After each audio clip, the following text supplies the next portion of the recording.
Okay, so this is my video review. I actually purchased this because of the attachment that it comes with to reach corners and stuff like that. But right away, as soon as I try to remove this piece right here, this blue piece, I struggled to get that piece off. And then if you look closer,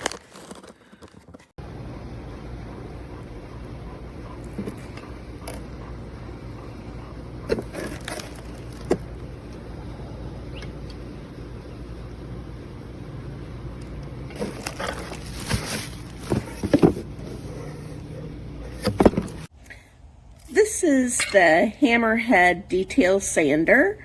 It normally isn't all blue like this, but I've been working with a blue cabinet.